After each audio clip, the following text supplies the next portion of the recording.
Every franchise attorney should be working in tandem with a business strategist to serve their franchise clients to the highest level.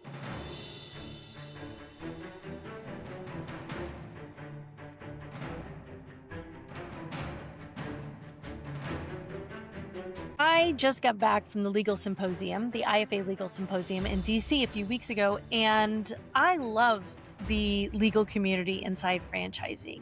There are some super smart attorneys that represent both franchisors and franchisees and have a real specialty and expertise in franchising, which is honestly very important because franchising it's a beast of its own, not just because it has its own laws and regulations that vary state by state, but also because there is a relationship factor involved in franchising that is extraordinarily unique to other business partnerships and other business contractual relationships.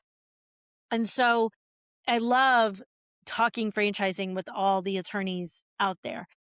But I will say that many times we are missing a real opportunity because franchisor attorneys, let's start there. The franchisor attorneys are speaking to their clients sometimes on a regular basis, many times at FDD time only, or if the franchisor has a problem that the franchisor has deemed, oh, I better call my attorney about this and get some advice.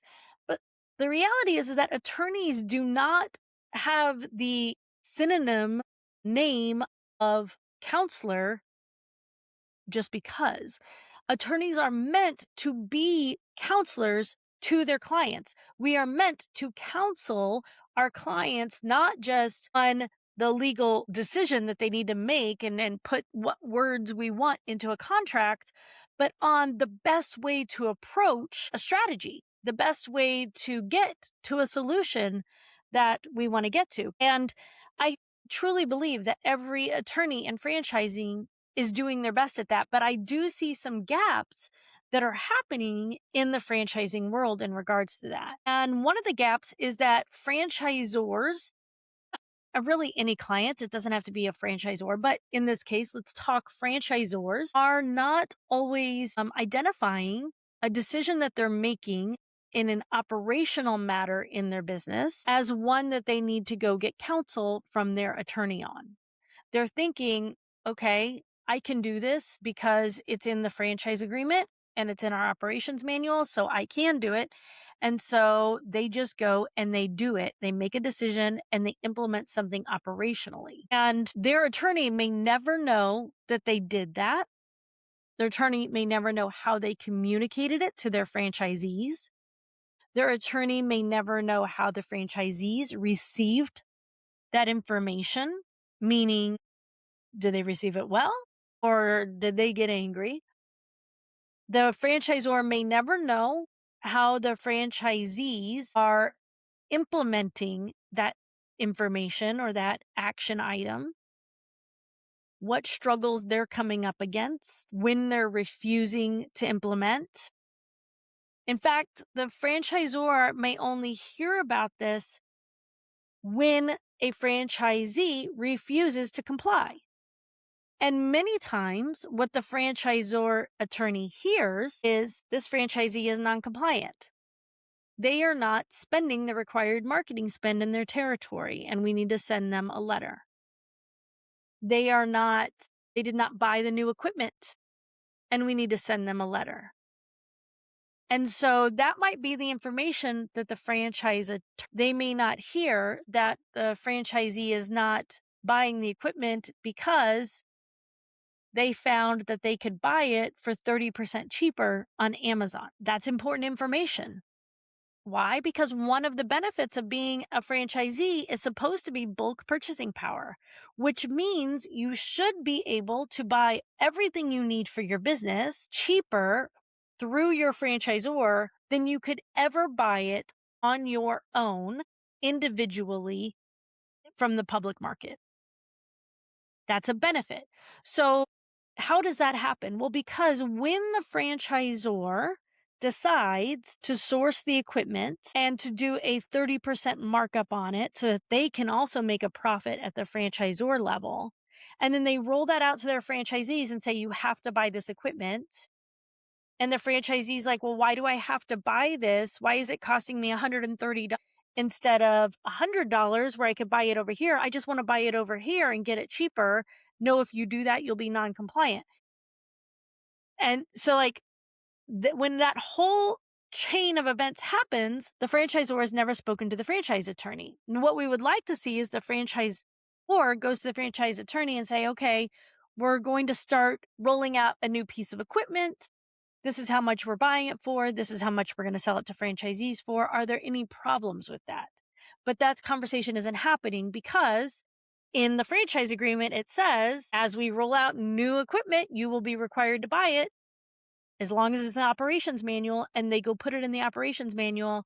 And now it looks on paper like the franchisor is compliant with all the documents and all of the requirements. So this is where there's a big disconnect, not because the attorney isn't doing their job, but because the attorney isn't getting all of the information. And it's because when the attorney gets the information, they're only getting it from the one perspective, which is their clients. And if we've learned anything from high school, if you're only talking to one person in an agreement, in a disagreement, in a situation that happened right before their eyes, if you're only talking to one person, you're only getting one side of the story. And that side of the story is always going to be weighted and biased in the favor of the person telling you. And so the franchise attorney is often blind to how things are getting implemented down the line. And the way that things get implemented down the line is where the real legal and liability risks start to come into play for the franchisor.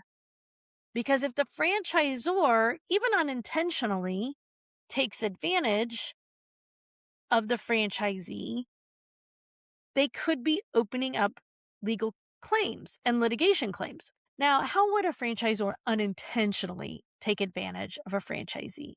Well, the franchise world runs on advice from other people who've done it before you. But there's not really a way to vet that advice. A lot of advice is just accepted practices that have been handed down years after years, and it's just become the standard way of doing things. And so a young franchisor may ask a mentor, how should I roll out this new piece of equipment? We're thinking about doing this. And the mentor says, oh, well, if you're going to do new equipment, you need to make money on that. So let's do a markup of 30% and you'll make money. And it seems like a great idea.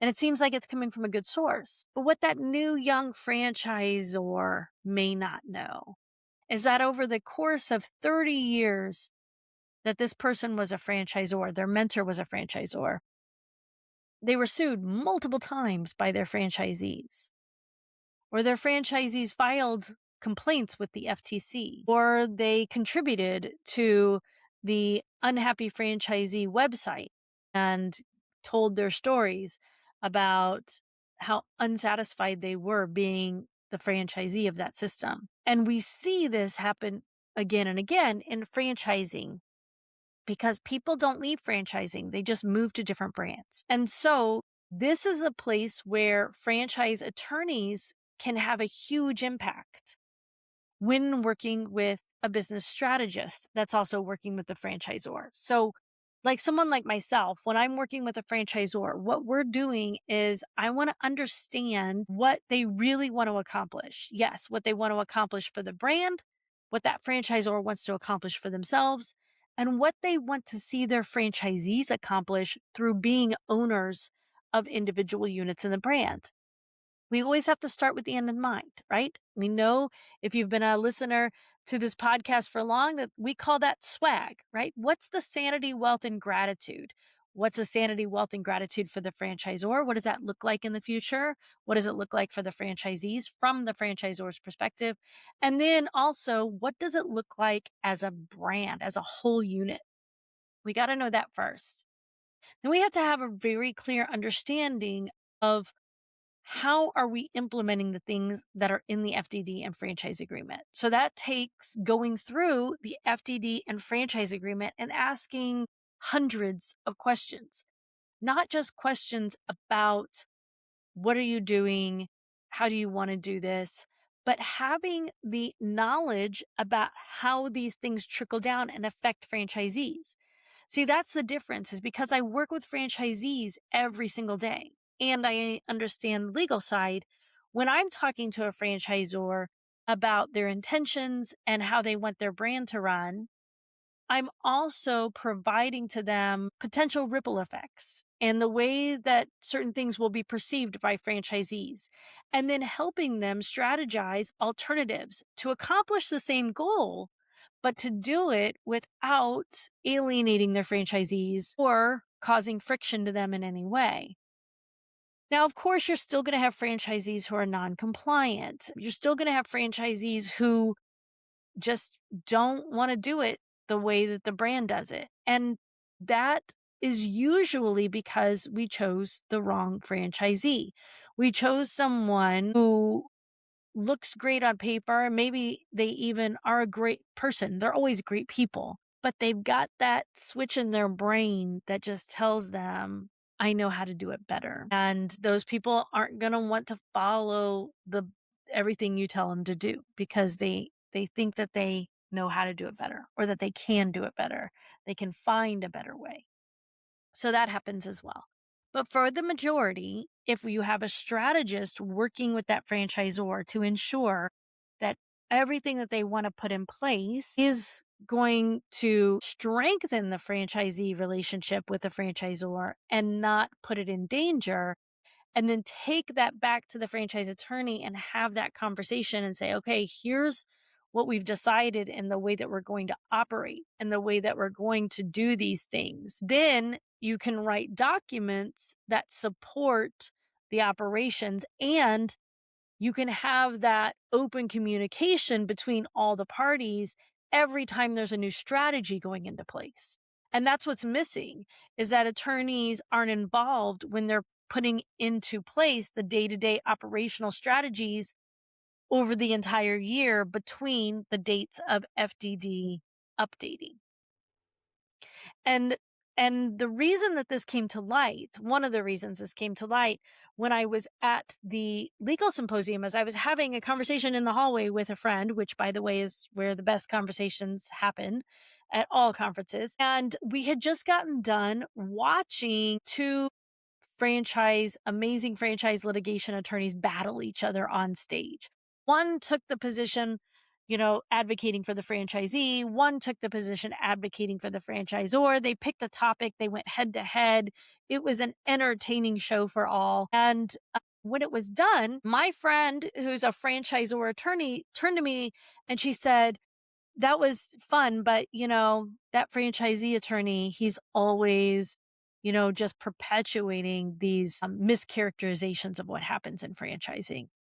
And I said, mischaracterizations, what are you talking about? And she said, well, what he's talking about, just that doesn't happen. And I said, yes, it does. It absolutely happens. In fact, I'm probably talking to 60 different brands right now where everything he said on stage is actually happening to the franchisees. And she said, are you serious? And I said, yes, yes. I mean, I talk to these franchisees every day. And even if it's not happening from the franchisee perspective, it's happening. And so the franchisees are taking action. They're talking to attorneys. They're filing complaints. They're griping. They believe they've been taken advantage of. It's severed the relationship between the franchisor. So even if it's actually not happening, but the franchisees perceive it's happening, all of the negative effects of it are still happening. And I said, that's happening everywhere right now. And she was like, I can't believe that's not, I mean, I don't, none of my clients are doing that. And I said, well, that's great. That's amazing. If all of your clients are doing what they should be doing as franchisors and they're not making these mistakes, that's amazing. I said, but what if they are doing it, but these are the things that they're not consulting you on? These are the decisions that they're making they think are operational decisions, and they don't actually think there's a legal component to it. So they're not calling you. They're certainly not going to call and spend money, pay you your hourly rate if they don't think it's a dire need to get legal counsel involved in the decision of how are they going to roll out a new piece of equipment. How are they going to price it? How are they going to charge and charge the money for it to franchisees? And how are they going to enforce franchisees to buy that equipment within what time frame?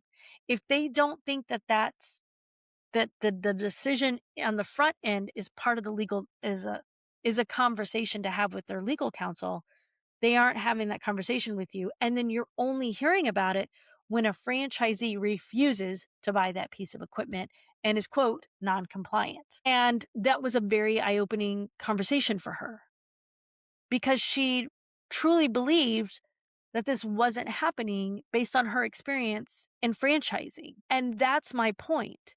Franchising is so unique because there's so many different parties involved in really making a franchisee successful. It's not just the franchisor and the franchisee.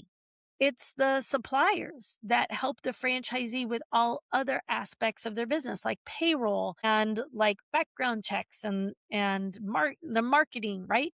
So there's all these suppliers that support franchisees.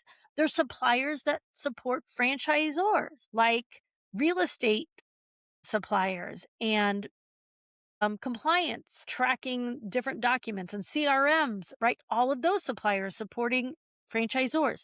There's the franchise attorneys, and technically, yes, they're also suppliers, but they should have a relationship throughout the whole system. There's people like me who are working with the franchisees and helping them have additional training and support on their own personal and professional development so that they can come to the franchise and apply all of that to the model and actually grow to multiple units. So there's all these different parties involved in the running of a single franchise unit and of the larger franchise system.